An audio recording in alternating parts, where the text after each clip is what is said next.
We've seen John Cena turn heel and side with The Rock.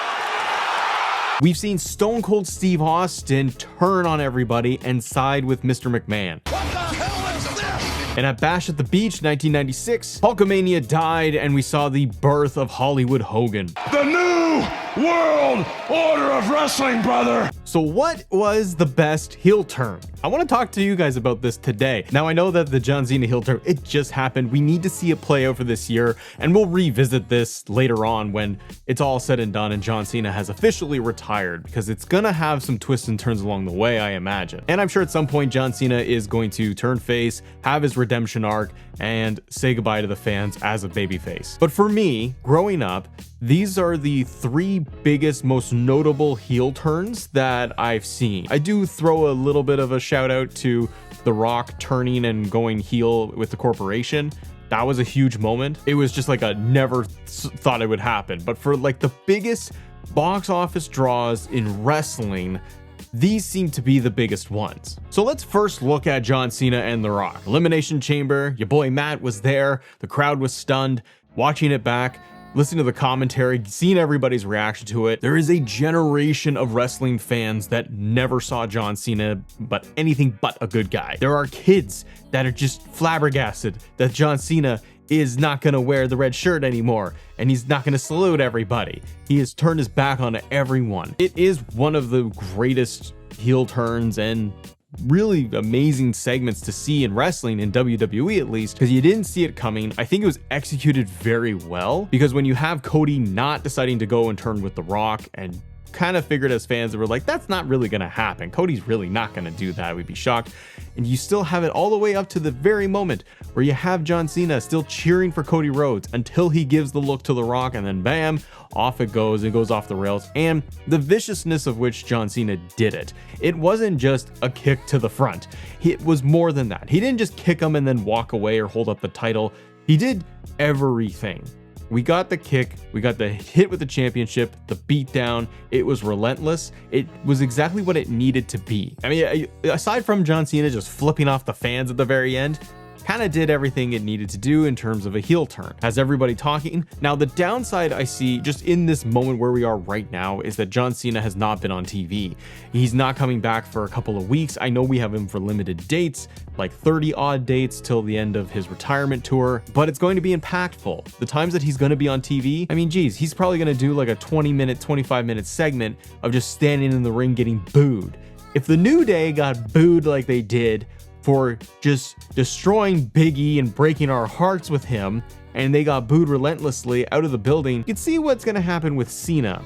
And this heel turn with him is going to be, I think, very interesting how they write it and how they play it out, who his opponents will be outside of just doing Cody at WrestleMania. I think the heel turn with Cena was executed pretty flawlessly because you had him in the chamber. He came out in the chamber as a good guy. There was no signals, no nothing. The only thing you saw was the desperation inside of the chamber where he did put the submission onto CM Punk, shouting that he's sorry, which I think was an interesting thing for Cena to do, to add in there, that he didn't want to do it to Punk, but that he had to. And they could play that up a little bit more in terms of John Cena's reasoning, logic behind siding with The Rock, that he's sorry, or it's going to be sorry not sorry, I've done this long enough, I want my title, and he's just going to be a mega heel. Now I'm an old guy now, so even seeing John Cena turn heel, I gasped. I was like, this is huge. And my wife was sitting there and she was like, this seems very important to you. I'm like, yeah, it's kind of insane. And even for her, like, take a step back too, somebody who is a non-wrestling fan, not anything, and her husband does this stuff for a living, go figure, but she's sitting there and she's curious after the fact of like watching Monday Night Raw, and she's like, did Cena show up?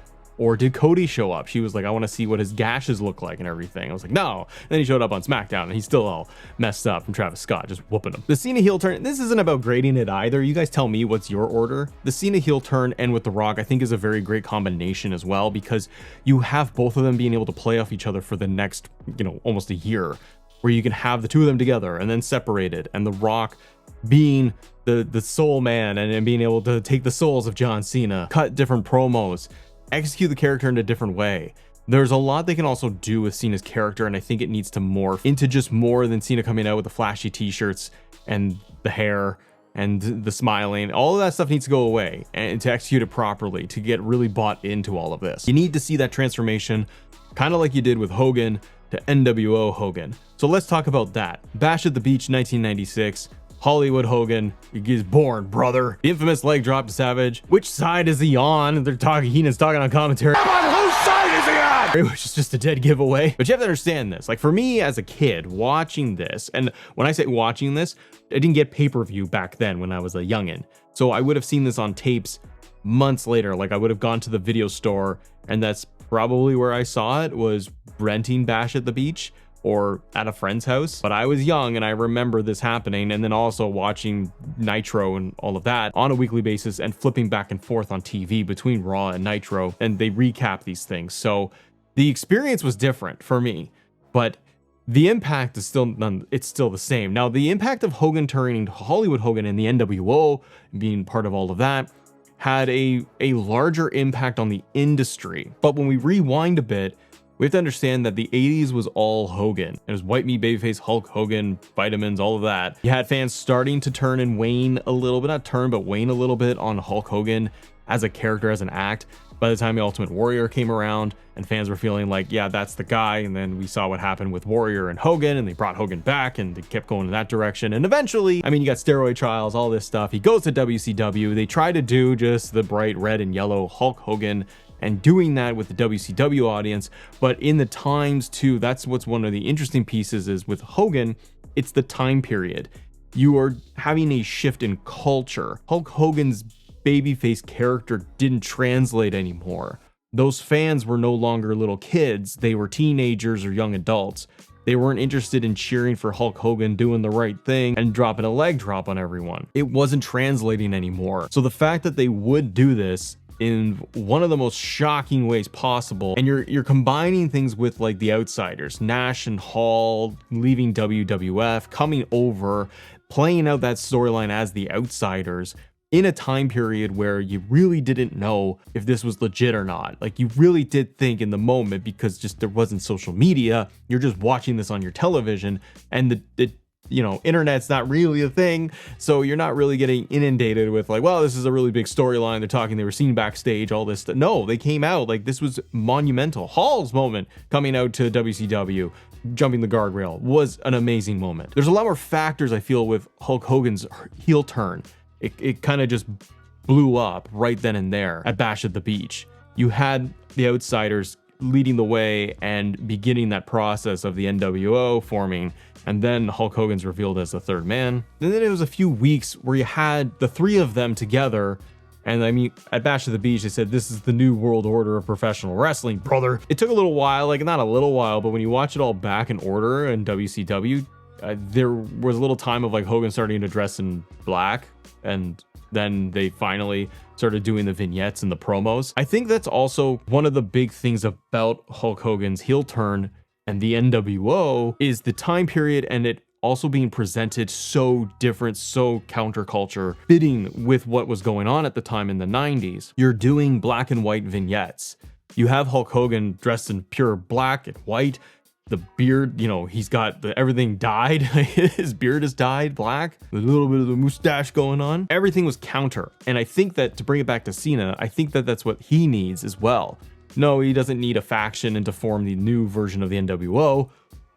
I would pop for it, to be honest. But I think that he will just do his thing with The Rock, and he will be his own entity and do his own thing as a single individual as a heel. But I think to compare it to Hogan, I think Cena does need to do things differently. If he does backstage vignettes, interview style things, I think these need to be shot differently. I think that you need to see a full change in character. Hogan was just like angry and then just I'm the evil bad guy now, still doing leg drops on everybody. But now he had the force of the NWO and taking over and the chaos and all of that. And it elevated Hogan once again to be the top draw for a couple of years. Cena's heel turn, I feel like, needs to learn from that in some regards in terms of elevating him to a new height. However, I think one of the problems we might see is that like Hogan was on TV on Nitro every single week, and Thunder and everything else, and he had the NWO. The presence was there all the time, and it was such a monumental shift. Cena, in this day and age, he's not going to be on TV every week. We're going to get him sparingly, so they need to make it count where it does. which heel turn between those two is the best one? Well, that's all up to you, because it's what you like, it's what you grew up on. And I'm not going to say definitively that Hogan's heel turn was better than Cena's, but it's definitely there as like the top one of the top ones. I think it's going to be, comparing the two of them, I think it's going to have a lot to do with how they handle Cena's full year as a heel and the directions they go to. Then people will say, okay, well, let's compare now to Hogan and the turn in the NWO. How do they stack up? Now, the other big, huge heel turn for Matt here was, as his childhood was just in shambles all the time with all these heel turns. And then as an adult, now I see Cena turning heel. It's all, I don't know what's what anymore. But the other big one for me, and for a lot of people, it wasn't very good, was going to be the turn of Stone Cold Steve Austin siding with Mr. McMahon, WrestleMania 17. Now, for Matt here, I had, back in the day, I had a massive WWF, WWE, a DVD collection. And I used to go to the store and I'd walk over to the video store with my buddy, and then we'd go and I'd rent whatever pay-per-views we could get. You get Survivor Series, you get SummerSlam, and you get No Mercy, and all these other ones you could just get your hands on at the time, and you just rent these to stay caught up with the product. Because I'm watching every single week. I'm watching Raw, I'm watching SmackDown, and I'm watching all this stuff all the time. But then you'd have to go to the video store, kids, and you have to go and rent them, find whatever you could. And on top of that, you'd also go into your local Walmart and you go and you buy all of the DVDs. So my collection was nicely stacked, and I don't have it anymore, and I'm very sad by that. My favorite one that I ever had in that collection was WrestleMania 17. I loved all of it. I think it had a commentary on it too, but like matches, the card, and the build up, and you're at the height of the Attitude Era. Now at this point, WWF had bought WCW, but we're transitioning. Like it's just peak, absolute peak Attitude Era. And the alliance and the invasion hasn't happened yet. And you're getting the second time of Rock and Austin main event WrestleMania in Texas. And you had a really killer match between McMahon and Shane McMahon and Linda, and standing out of the chair, Mick Foley was there. Trish Stratus was wheeling her around and stuff. It's all chaos now when you think back about it. But that moment, you have this incredible match, this amazing atmosphere in Texas, and you have Austin just wailing on The Rock with a chair that was handed by McMahon. Crowd being confused, and in the moment at the time, you really are confused by what they're doing. And it was obvious with McMahon ringside nodding and pointing at Steve. They started just wailing and decimating The Rock with the steel chair, and then you obviously then had it end not with a stunner either. You had McMahon in the rings, there was no DQ, and Austin won by just beating him with a steel chair and pinned him. It was aggressive and over the top.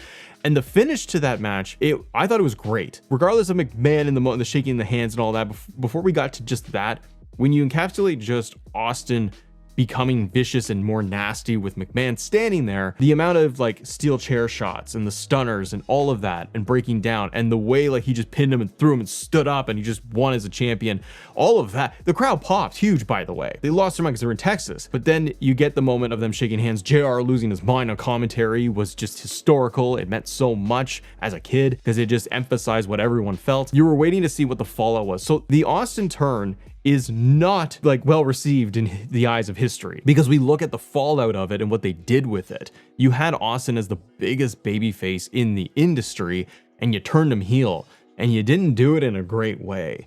The initial shock and awe of it, I think, was awesome. It just was. It was confusing, but it was stone cold, and you didn't process it at the time of, well, wait a minute, what is this all going to mean? And it led to, the two-man power trip with Triple H and McMahon being involved and The Rock being written off because he went to go do movies. They did a steel cage match the night after, and Triple H came in and sided with Austin, and The Rock was taken off and he was gone. And then from there, you had two-man power trip, which was great. It was entertaining, but then Triple H got hurt, so that went off the rails.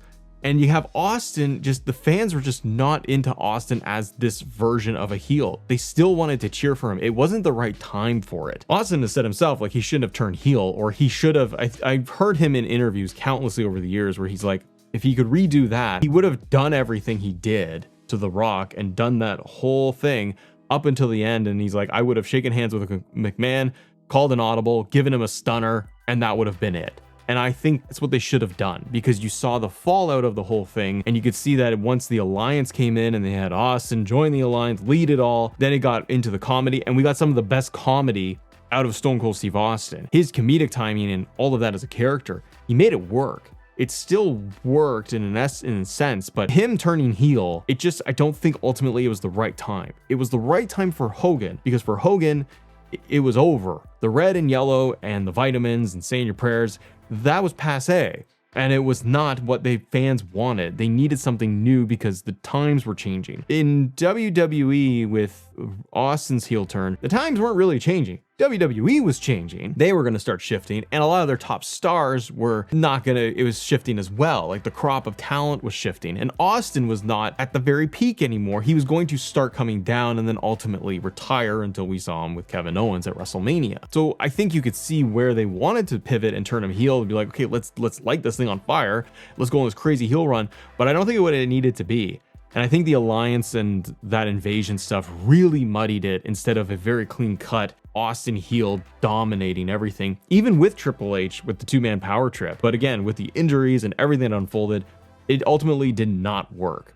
In the moment, when you look at Cena and then you look at Hogan and you look at Austin and the moment of the heel turn, tell me which one you liked best. What stood out to you? Is the John Cena one, do you think, is going to be the most memorable one? And do you think it's the most memorable one because where we are today with wrestling and with social media and everything heightened to an 11 every second? Like, this thing happens and then it's posted online and WWE shares it and it's in recaps and promos and it's just so over heightened versus you go into 1996, the technology and social media, it ain't there. So you have a different approach to it and it's talked a little bit online and it's more of like friends talking on the playground of like, did you see what Hulk Hogan did? And the arena reaction, that stuff.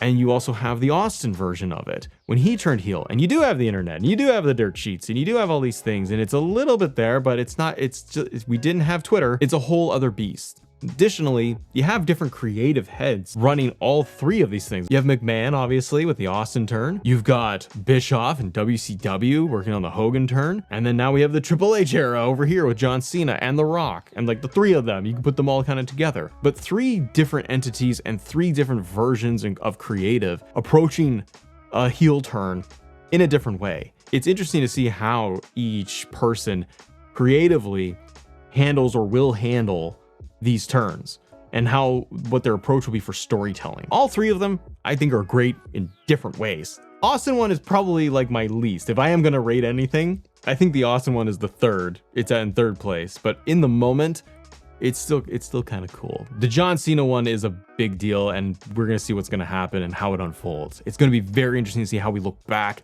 in history of John Cena turning heel and his final year in WWE.